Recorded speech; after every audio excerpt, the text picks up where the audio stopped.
బెంగళూరులో జరిగిన ఒక దారుణ సంఘటన గురించి మనం ఈరోజు మాట్లాడబోతున్నాం. ఇది కేవలం ఒక వార్త కాదు, ఇది మన సమాజంలో జరుగుతున్న అనేక సమస్యలను వెలుగులోకి తెచ్చే ఒక దుర్భాగ్యకర సంఘటన. ఈ కథ మనందరినీ ఆలోచనలో పడేస్తుంది, మనం ఎంత జాగ్రత్తగా ఉండాలో గుర్తు చేస్తుంది. జనవరి 3వ తేదీన బెంగళూరులోని రామమూర్తి నగర్లోని సుబ్రహ్మణ్య లేఅవుట్లో ఒక అపార్ట్మెంట్లో మంటలు చెలరేగాయి.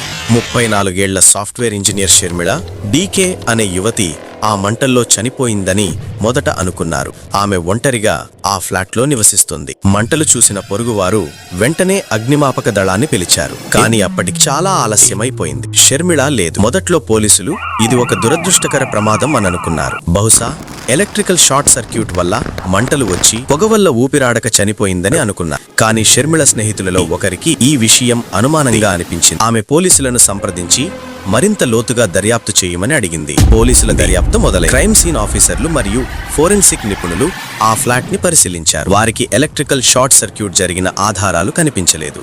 బదులుగా ఇది ఉద్దేశపూర్వకంగా పెట్టిన మంట అని తేలింది. పోస్ట్ మార్టం రిపోర్ట్ మరింత షాకింగ్ విషయాలను వెల్లడించింది. షర్మిళ మంటల వల్ల చనిపోలేదు, ఆమెను గొంతు కోసి చంపారు. ఈ కేసులో అతిపెద్ద మలుపు అప్పుడు వచ్చింది. పోలీసులు షర్మిళ పొరుగున నివసించే 18 ఏళ్ల కృష్ణయ్య అనే యువకుడిని అనుమానించారు. అతను కేరళకు చెందిన పియూసి విద్యార్థి. షర్మిళ ఫ్లాట్ కి ఎదురుగా నివసిస్తున్నాడు. పోలీసుల విచారణలో అతను నేరం ఒప్పుకున్నాడు. కృష్ణయ్య చెప్పిన కథ చాలా దారుణంగా ఉంది. జనవరి 3వ తేదీ రాత్రి 9 గంటల సమయంలో అతను షర్మిళ ఫ్లాట్లోకి బాల్కనీ కిటికీ గుండా చొరబడ్డాడు. అతను షర్మిళతో అనుచితంగా ప్రవర్తించాలని అనుకున్నాడు. కాని షర్మిళ అతని ప్రవర్తనను వ్యతిరేకించింది. అప్పుడు అతను ఆమె మెడపై కొట్టాడు. ఆమె అపస్మారక స్థితిలో పడిపోయింది. తర్వాత అతను ఆమెను గొంతు కోసి చంపేశాడు.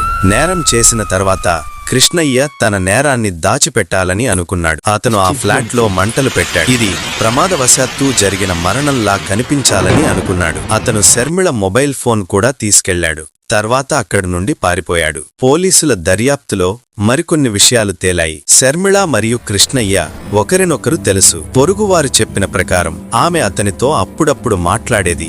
కాని కృష్ణయ్యకి ఆమె మీద ఒకవైపు ప్రేమ ఉండేది. ఈ ఒకవైపు ప్రేమే చివరికి ఈ దారుణ నేరానికి దారితీసింది. జనవరి 10వ తేదీన పోలీసులు కృష్ణయ్యని అరెస్టు చేశారు.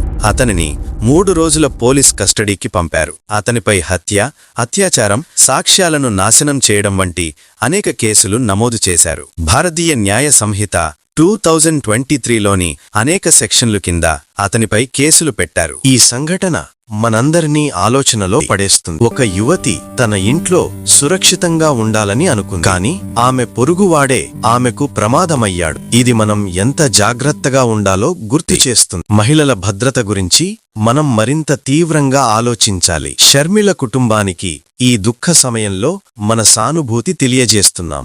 న్యాయం జరుగుతుందని, ఇలాంటి సంఘటనలు మరెక్కడా జరగకుండా మనం అందరం కలిసి కృషి చేయాలని ఆశిస్తున్నాం.